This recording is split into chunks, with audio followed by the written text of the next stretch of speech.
Hello, let's we start with subject introduction. So subject name is what?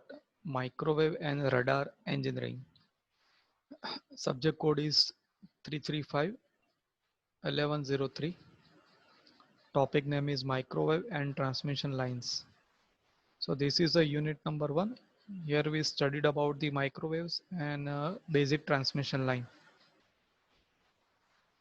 So subject name is what? First of all, we clear about the title microwave and radar engineering.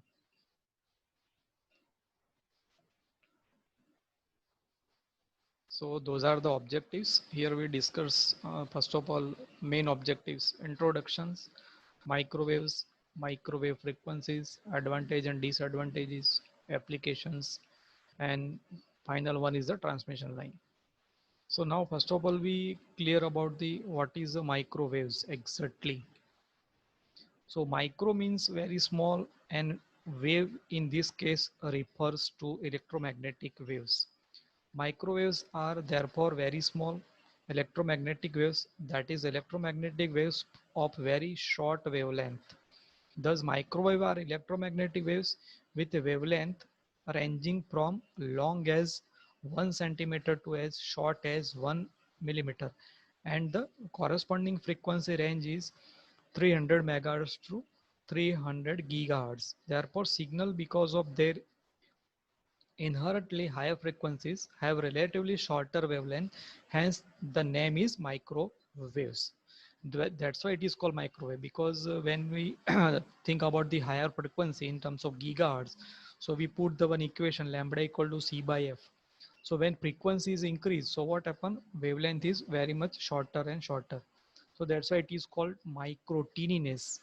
Waves is very teeny, so that's why it is called microwaves. Now we see the exactly range.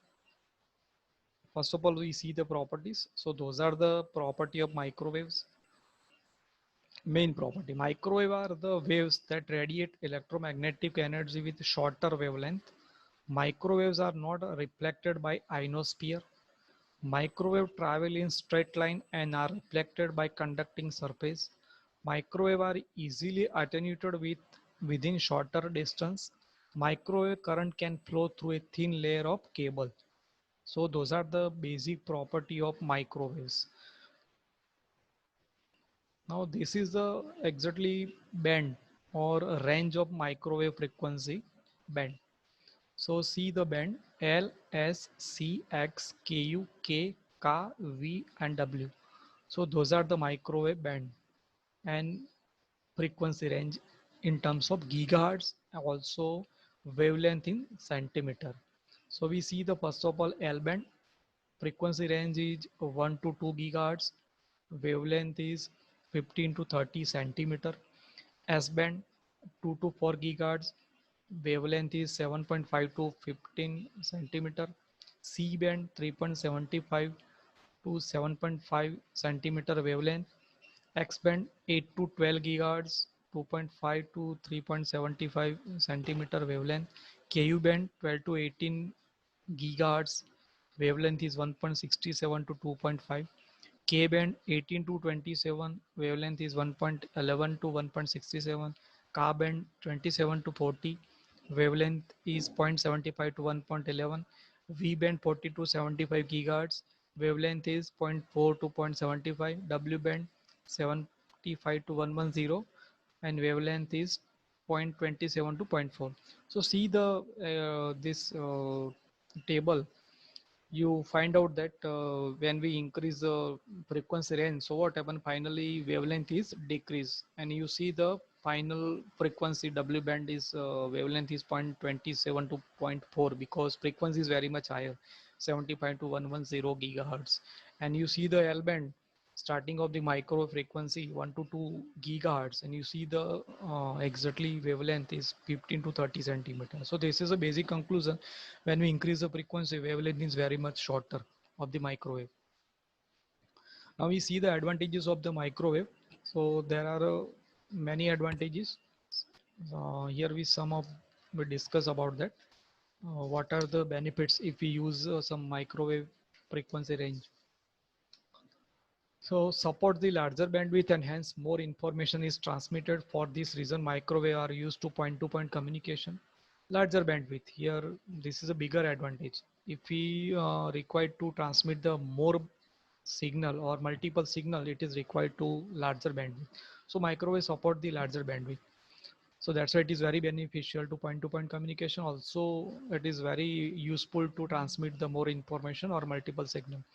More antenna gain is possible because lambda equal to c by f, shorter wavelength.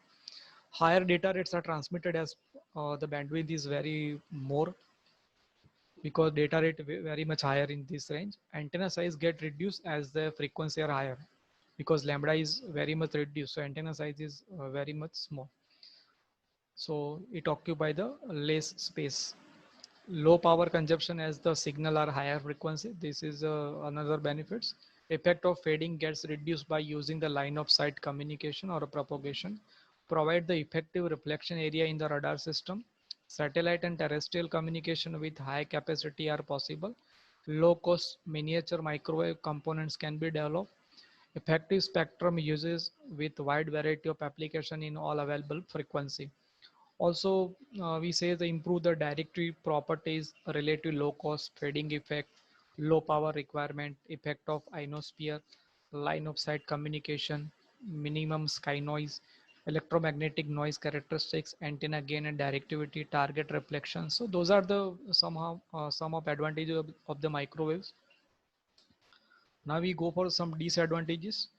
So disadvantages, it line of sight technology. Second is a subject to electromagnetic and other interference and need number of repeater stations. Also, cost of equipment installation cost is very much high. They are haptic and occupy more space. Electromagnetic interference may occur. Variation in the dielectric property with the temperature may occur, and inherent inefficiency of electric power. So those are the disadvantage of the microwave. This is another, sorry, it is a darker side of the microwave frequencies. Now those are the applications of the microwave. Wireless communication. Already you know about that. Electronics, commercial uses, navigation purpose, military and radar, research applications, radio astronomy, food industries, medical application. Number of application is there, but here we short out some useful applications. So those are the applications of the microwave, and it is very useful in this area. Now we talk about the transmission line. Uh, First of all, we see the what is the transmission line exactly. So transmission line, that means it convey the power from one place to another place, or convey the electromagnetic signal from one place to another place. That is called transmission line. Also, we say transmission line is a defined as it is a media through which can we convey the signal of power from one point to another point. So when we see the equivalent circuit of the transmission line, it is containing the R, L, C, and G. Because when we use the higher frequency, those components come into pictures. At lower frequency, no problem. We don't consider those components. So it have two types: open circuit lossless transmission line and short circuit transmission lines. So we consider first of all lump parameters and distributed parameter. Lump parameters, that means it is not vary with frequency, and distributed parameter, the value of L and C are varied with frequency. Already we discussed in lecture. And see the some unit R, L, C, and G. R unit is the ohm per meter, L is the Henry per meter, C is the Faraday per meter, G the mho per meters. Now we see the transmission line parallel, twin parallel transmission line. So what are the characteristic of this? Here there is a insulation coating and air between two conductors. All conductor have some ohmic resistance, which is indicated by R increasing with frequency.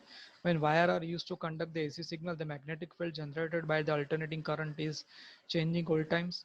The system respond to change in magnetic field as current oppose the original alternating current. It take the energy from magnetic field. So this is the parallel line characteristics. Now we go for the Z0, that is called characteristic impedance. Z0 is equal to under root R plus j omega L divided by G plus j omega C. So now we go for the lossless. That means R is equal to 0 and G equal to 0. So what we get, Z0 is equal to under root L by C. Now characteristic impedance is what? Z0 equal to E by H. So it is another way to represent the characteristic impedance. Now we discuss the lossless open and short circuit transmission line. See the waveform already we discussed in the lecture, lossless open circuit transmission line.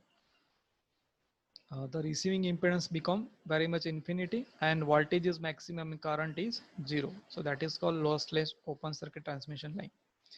When you see the waveforms, voltage and current in antinode also see the nodes. When current is minimum, voltage is maximum. So this is a basic fundamentals of this lossless open circuit transmission line. Thank you. Next, we discuss about the short circuit transmission line. Thank you.